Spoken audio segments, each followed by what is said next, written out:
that is not stabilizing, it is in fact mounting. Now, al-Shabaab fighters have attacked a military base on the Somalia-Ethiopia border. The armed group, which is linked to al-Qaeda, says it killed more than 100 Ethiopian troops, but the government says its soldiers killed dozens of fighters who tried to infiltrate the base. Journalist Samuel Getachew has more now from Addis Ababa. The Somali state government has been supported by the Ethiopian forces trying to fight with al-Shabaab. There was a story that came out saying that 150 al-Shabaab, at least, members have been killed. But throughout the week and even earlier this month, there has been different kind of claim and counterclaim of victims and victory and so on. enough for the UN, WFP to start removing some of its employees. The Somali region is one of the areas where it has a camp that's taking care of thousands of Ethiopian displaced people, and this goes to show you that this conflict is really moving forward. Al-Shabaab was claiming that they have been killing or winning the battle so far, but this is the first time that the Ethiopian side or the regional side, the Somali regional government forces, have really claimed this many victims or this many killings in a way to stop Al-Shabaab from advancing to the capital of the Somali region and far beyond. Still ahead here on Al Jazeera. Hundreds of people rescued from the Mediterranean Sea are allowed to dock in Italy as the number of migrants and refugees crossing to Europe surges. And we meet the woman who's become a driving force in efforts to keep women safe on the streets of Mexico.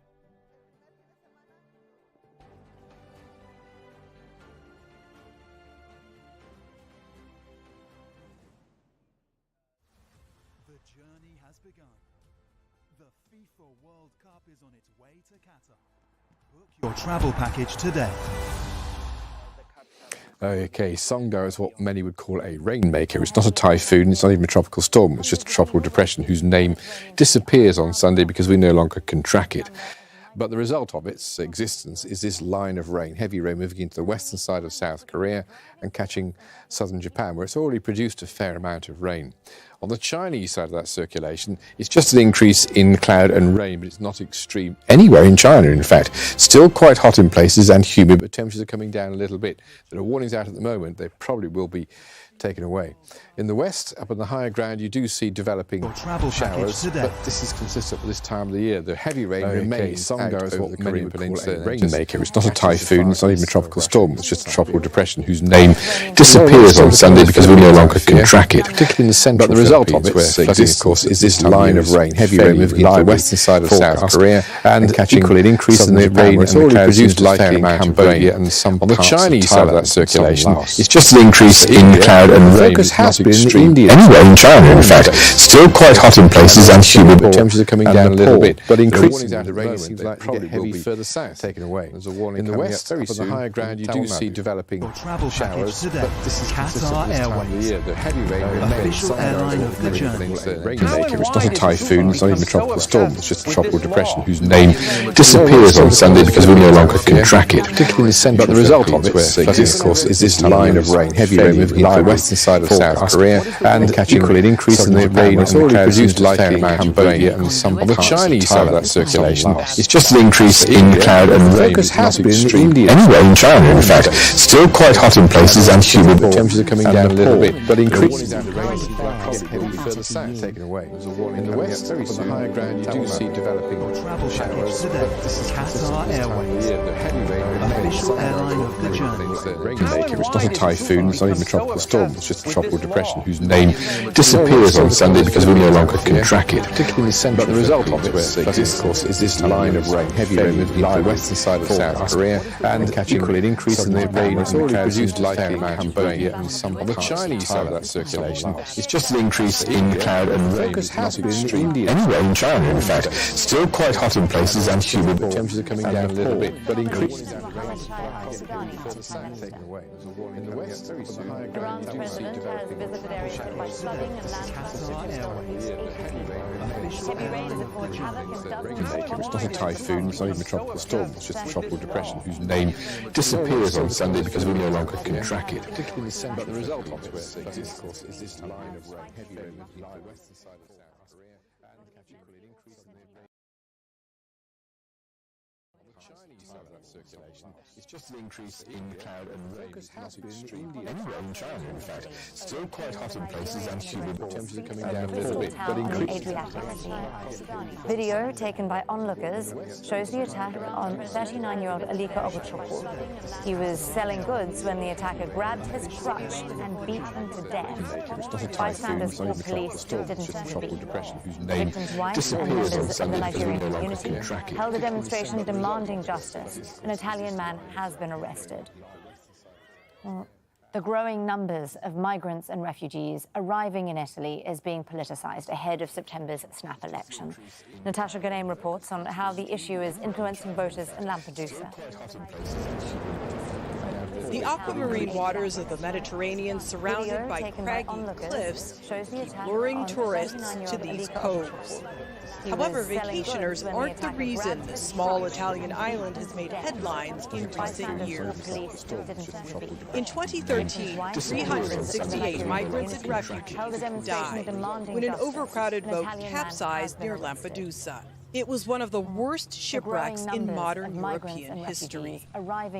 Francesco Barada's father was fishing with a friend when he heard cries for help. He rescued a dozen people and became a national hero. The people who think all migrants are criminals don't understand what it means to suffer for something and forget that the Westerners have exploited the same Africa they came from. After people protested, the days when asylum seekers arrived and roamed the narrow streets are long gone. Now their presence is invisible to most. It was one of the worst shipwrecks in modern. There is a problem. When the sea is very calm like today, we see at least 1,500 people arriving each week. They are immediately transferred to Sicily or somewhere else. We don't see them on the island. The people who think all migrants are criminals don't understand what it means to suffer for The uptick in something. arrivals coincides with the collapse of Prime Minister Mario Draghi's coalition government. This month, he announced his resignation twice. Far-right and popular parties torpedoed Draghi's government, institutions, expecting to prevail in most of the these snap election parties thrive on their patronage networks. The Maggiore siblings come from one of the oldest families on Lampedusa, and preferably living selling produce out of a truck in the city center. They are immediately transferred to We should Sicily vote for or the far somewhere right and else. give them an opportunity We to don't run see the them on country the before we say they are not good. Currently, migrants are coming here every day without any rules. Barada hopes Italians won't allow far-right and populist candidates to scapegoat migrants. Almost a decade later, his father has remained in contact with some of the people he rescued. He says the sadness in their eyes remains. Natasha Ghanaian, Al Jazeera, Lampedusa, Italy. The Maggiore siblings come from Cuba has announced electricity cuts from the capital Havana beginning on Monday. The city will have scheduled blackouts and the annual carnival has also been cancelled. It's in response to an ongoing energy crisis. Havana is home to more than 11 million people who had been spared from the island's daily 4-hour power Italians won't allow far-right and populist The number of women candidates to murdered or scapegoat missing in northern migrants. Mexico has risen by Almost a almost decade 40% later, in the past his 5 father has years. remained in The contact situation has with pushed some one of the woman in the people city he of Monterrey rescued. to launch an He says the exclusively sadness in female their taxi eyes service in Cisco. Natasha Ghanaian, Al Jazeera, Lampedusa, Italy. My name is Dulce Maria Campos Gonzalez, founder of Girls Taxi Monterrey, a family-owned enterprise. We offer transport services for girls and women and guarantee they get to their destination safely. It's in response to an ongoing energy crisis. On our first weekend, we started trending and we were shared more than 42,000 times. That made me very happy, but at the same time, it got us thinking, why such a reaction? It means that there's a vacuum in our community, that women are scared. The situation has pushed one woman in the city of Monterrey to launch That's what made us start this service, the fear of how unprotected we women of any age are in our community. My name is Dulce Maria Campos Gonzalez. We have more than 3,000 clients on WhatsApp. Our other social network accounts are also full. We can't handle any more requests safely. It's in response to an ongoing energy crisis. Many girls tell us why they chose us. We were somewhere harassed, treated, even sexually abused by a driver. They are terrified of using any service with male drivers. It means that there's a vacuum in our community, that women are scared. We think that whatever a girl is doing on the street, she shouldn't feel threatened or in danger. The business is called Girls Taxi, but it will always remind me of Dulce Celeste, my daughter. I founded it for her. I want a female-driven cab in every corner of the world so she can feel safe. Pope Francis has hinted that he may consider retirement He says this week's trip to Canada has been challenging due to the pain he suffers in his knees. He needed a wheelchair to get around after straining his ligaments earlier this year. As he left Canada, he also called crimes committed in Canada's residential schools genocide. During the trip, the Pope apologized to Indigenous people abused at those schools, most of which were run by the Catholic Church. The business is called Girls Taxi. Australia's Prime Minister has presented a draft question for a referendum on setting up an Indigenous advisory body in Parliament. The move brings Anthony Albanese a step closer to fulfilling one of his major policy goals. The proposed body would give advice to the government on decisions that would impact Aboriginal people. The government wants to hold the referendum by 2025. He needed a wheelchair to get around after straining his ligaments. This is a reform I believe every Australian can embrace from all walks of life, in every faith, from every faith and background and position, because it speaks to values that we all share and honour. Finding a voice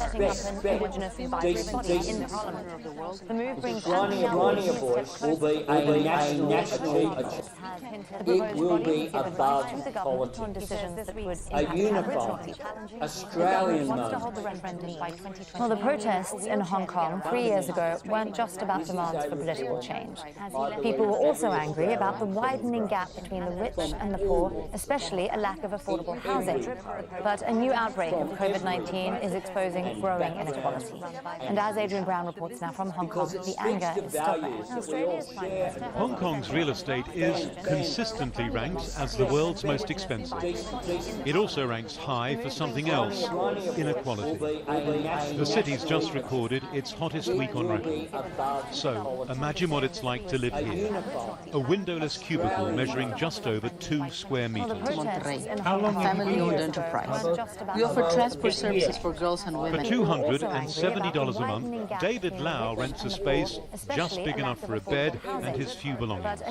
It's on the 6th floor of a dilapidated apartment block, one of 14 partition spaces that are created when normal apartments are divided into minuscule ones, and where hygiene is a daily struggle. It also ranks inside is a mask, high the pictures, and a drink. Our guide is local social worker Zilai Shan, here helping imagine what it's like to live here and COVID-19 test kits. Her organisation says that more than 220,000 people are now living here.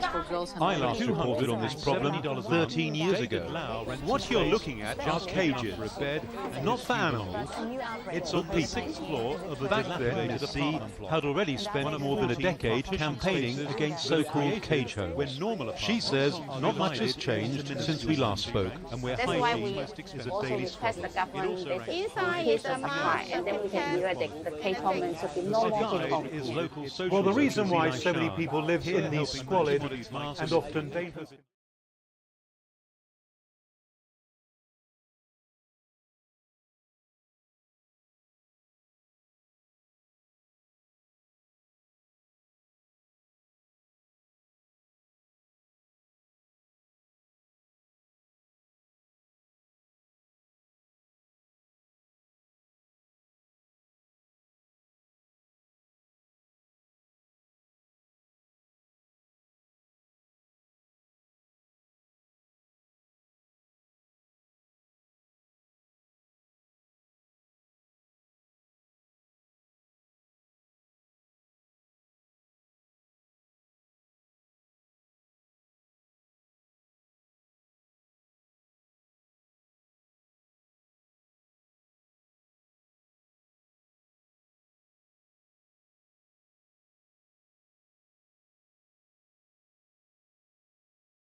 Launch 5B rocket falling uncontrollably back to Earth. China says most of the rocket burned up during re-entry over the sea between the island of Borneo and the Philippines. But in a statement, NASA says China did not share specific trajectory information as their Long March 5B rocket fell back to Earth.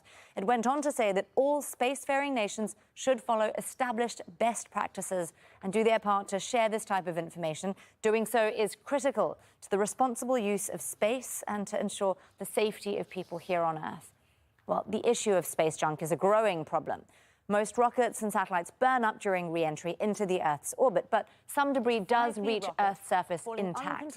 Now, according to the European Space Agency, there are 2,000 active satellites in the Earth's orbit. Another 3,000 are circling offline. And scientists say without satellite launch regulations, 1 out of every 15 visible lights in the night sky will be a satellite and not a star. Well, let's bring in Donald Kessler. He's the former senior scientist for orbital debris research at NASA, and he joins us now from Asheville in North Carolina. Donald, let's start with the Long March 5B rocket, because by my understanding, this was a bit of an unusual situation for such a large part of a rocket to reach orbit with its payload. This was a controversial choice, I believe, by the Chinese. Now, according to the European Space Agency, there are 2,000 active satellites in the Earth's orbit. Another 3,000 are circling offline. And scientists say without satellite launch regulations, 1 out of every 15 visible lights in the night sky went on to be a satellite spacefaring nation should follow. Let's bring in Donald Kessler. He's the former senior scientist for orbital debris research at NASA, and he joins us now from Asheville in North Carolina. Donald, let's start with the Long March 5B rocket, because by my understanding, this was a bit of an unusual situation for such a large part of a rocket to reach orbit with its payload. This was a controversial choice, I believe, by the Chinese. Donald, some have called what happened today reckless, and we have the statement from NASA, but are there actually laws governing how this should be handled, laws with consequence? And scientists say without satellite launch regulations, 1 out of every 15 visible lights in the night sky went on to be a satellite spacefaring nation. Let's bring in Donald Kessler. He's the former senior scientist for orbital debris research at NASA, and he joins us now from Asheville in North Carolina. Let's start with the Long March 5B rocket, because by my understanding, this was a bit of an unusual situation for such a large part of a rocket to reach orbit with its payload. This was a controversial choice, I believe, by the Chinese. Some have called what happened today reckless, and we have a statement from NASA, but are there actually laws governing how this should be handled, laws with consequence? And scientists say without satellite launch Very badly. There's a thing called the swift tragedy of commerce, which says that every time you move into a common area where everybody has equal rights, but there's no regulation, they will destroy that environment. The space is an environment for shared and responsible things. And without regulations and without security regulations, the whole thing will come apart. You spoke about discussions and some sort of an agreement. I think this is, what, the third time now that Beijing has allowed this to happen with the Long March 5B. Is China actually slowly adopting the norms of other countries in space, or is it continuing to be a bit of a rogue actor here? It seems to be a rogue. We have what we have called the Interagency Space Debris Coordination Committee, where we organize these types of meetings. And we actually, when anything is known it's going to re-enter, there's a crew that goes out to measure exactly what's happening, so you can understand exactly what happens when something re-enters and when it creates a hazard. And by understanding this, you can take precautions to make it happen. We had a situation where is China actually slowly adopting the norms of other countries in space, or is it continuing to be a bit of a rogue actor? Had a container of hydrogen cleared in lethal gas, and it was frozen in this container, and it was about to re-enter, and it would have known it was supposed to re-entry and landed and broken up and released all that gas, and actually anybody that was in half a mile or so of that, understand where it would have crashed, and we couldn't take, it might have landed in the ocean, it wouldn't have been in a situation, but rather than take the risk, NASA said, we are going to bring that thing down in a controlled manner. And they used the equivalent of what we would call today an anti-satellite gas. But they launched it just before it was scheduled to re-enter the atmosphere and blow it apart, so that all the hydrogen was dissipated in the upper atmosphere and nothing landed that would cause that kind of hazard. So we all had to work with those kind of problems because it is an issue, and that there are solutions to it. Well, an issue in an increasingly crowded space, it seems. Donald Kessler there, the former senior scientist. Orbital debris research at NASA. Thank you so much for joining us on Al Jazeera, sir. Thank you for having me.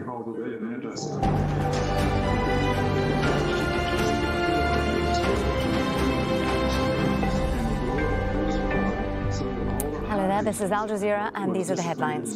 Supporters of Shia cleric Muqtada al-Sadr remain camped inside Iraq's parliament after storming the building for a second time this week. They're protesting against the nomination of Mohammed Shia al-Sudani as Prime Minister. Iran's president has visited areas hit by flooding and landslides, which have killed the former senior 80 people. Heavy rains have caused havoc in dozens.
As Italy has failed to defend its borders. Natasha Ghanem now reports from Lampedusa. The aquamarine waters of the Mediterranean, surrounded by craggy cliffs, keep luring tourists to these coves. However, vacationers aren't the reason this small Italian island has made headlines in recent years. In 2013, 368 migrants and refugees died when an overcrowded boat capsized near Lampedusa. It was one of the worst shipwrecks in modern European history. Francesco Baratta's father was fishing with a friend when he heard cries for help. He rescued a dozen people and became a national hero. The people who think all migrants are criminals don't understand what it means to suffer for something and forget that the Westerners have exploited the same Africa they came from. After people protested, the days when asylum seekers arrived and roamed the narrow streets are long gone. Now their presence is invisible to most, prompting one woman to accuse our crew of spreading misinformation. There is a problem. When the sea is very calm, like today, we see at least 1,500 people arriving each week. They're immediately transferred to Sicily or somewhere else. We don't see them on the island. Understand what it means to suffer for something. Yet the Migrant Welcome Center is overflowing. The uptick in arrivals coincides with the collapse of Prime Minister Mario Draghi's coalition government. This month, he announced his resignation twice. Far-right and populist parties torpedo Draghi's government, which are expected to prevail in snap elections on September 25th. The Maggiore siblings come from one of the oldest families on Lampedusa. They make a living selling produce out of a truck in the city center.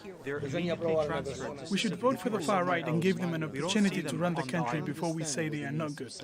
Currently, migrants are coming here every day without any rules.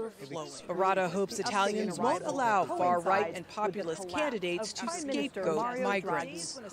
Almost a decade later, his father has remained in contact with some of the people he rescued, and he says the sadness in their eyes remains.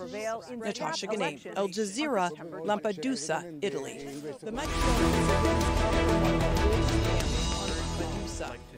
Let's bring in our guests, all joining us from Rome. Andrea De Petris is the Scientific Director at the Centre for European Policy in Italy. Yambio David Oliver recently made the journey from Libya and is a spokesman for refugees in Libya, a non-profit organisation. And Cecilia Emma Sotilotta is an Assistant Professor of International Relations and Global Politics at the American University of Rome. Welcome to you all. I'd like to begin with Cecilia. If the far right in Italy are to be believed, then Italy is being overrun by migrants and it's in danger of becoming a failed state. Is that accurate? Well, and I don't think it is. At the same time, I must say, political parties in Italy, as you just mentioned, are essentially preparing, have already started to campaign for the next election, which is going to take place in September. And migration is obviously set to be perhaps the most contested issues in the campaign. If we look at the program of one of the parties that is supposed, is expected to do better in terms of electoral results, that is Brothers of Italy, the far-right party led by Giorgia Meloni. We'll see that actually migration in Italy and Islamization, whatever that means, are linked and are presented as key challenges that this party is willing to tackle if, of course, it's going to win the election. Contested issues. Also in Rome, Andrea De Petris, surely the far right do have a point. This is illegal immigration that they seem to be talking about. This is criminal gangs that are involved, putting people onto the sea, putting their lives in danger, and we're watching people die as they try and make that journey. The far right do have a point, don't they? Well, actually not really, since according to international law, you cannot call an immigrant illegal as long as you didn't identify him or her. So basically, every country which signs international agreements, like Italy, are firstly obliged. It's going to win the election. Contested issues. Also in Rome, Andrea De Petris, surely the far right do have a point. This is illegal immigration that they seem to be talking about. This is criminal gangs that are involved, putting people onto the sea, putting their lives in danger, and we're watching people die as they try and make that journey. The far right do have a point, don't they? Well, actually not really, since according to international law, you cannot call an immigrant illegal as long as you didn't identify him or her. So basically, every country which signs international agreements, like Italy, are firstly obliged. It's going to win the election. Contested issues. Also in Rome, Andrea De Petrus. Surely the far right do have a point. This is illegal immigration that they seem to be talking about. This is criminal gangs that are involved, putting people onto the sea, putting their lives in danger, and we're watching people die as they try and make that journey. The far right do have a point. Well, actually not really, since according to international law, you cannot call an immigrant illegal as long as you didn't identify him or her. So basically, every country which signed international agreements, like Italy, are firstly obliged. It's going to win the election. Contested issues. Also in Rome, Andrea De Petris, surely the far right do have a point. This is illegal immigration that they seem to be talking about. This is criminal gangs that are involved, putting people onto the sea, putting their lives in danger, and we're watching people die as they try and make that journey. The far right do have a point. Well, actually not really, since according to international law, you cannot call an immigrant illegal as long as you didn't identify him or her. So basically, every country which signed international agreements, like Italy, are firstly obliged. It's going to win the election. Contested issues. Also in Rome, Andrea De Petris, surely the far right do have a point. This is illegal immigration that they seem to be talking about. This is criminal gangs that are involved, putting people onto the sea, putting their lives in danger, and we're watching people die as they try and make that journey. The far right do have a point. Well, actually not really, since according to international law, you cannot call an immigrant illegal as long as you didn't identify him or her. So basically, every country which signed international agreements, like Italy, are firstly obliged. It's going to win the election. Contested issues. Also in Rome, Andrea De Petris, surely the far right do have a point. This is illegal immigration that they seem to be talking about. This is criminal gangs that are involved, putting people onto the sea, putting their lives in danger, and we're watching people die as they try and make that journey. The far right do have a point. Well, actually not really, since according to international law, you cannot call an immigrant illegal as long as you didn't identify him or her. So basically, every country which signed international agreements, like Italy, are firstly obliged. It's going to win the election. Contested issues. Also in Rome, Andrea De Petris, surely the far right do have a point. This is illegal immigration that they seem to be talking about. This is criminal gangs that are involved, putting people onto the sea, putting their lives in danger, and we're watching people die as they try and make that journey. The far right do have a point. Well, actually not really, since according to international law, you cannot call an immigrant illegal as long as you didn't identify him or her. So basically, every country which signed international agreements, like Italy, are firstly obliged. It's going to win the election. Contested issues. Also in Rome, Andrea De Petris, surely the far right do have a point. This is illegal immigration that they seem to be talking about. This is criminal gangs that are involved, putting people onto the sea, putting their lives in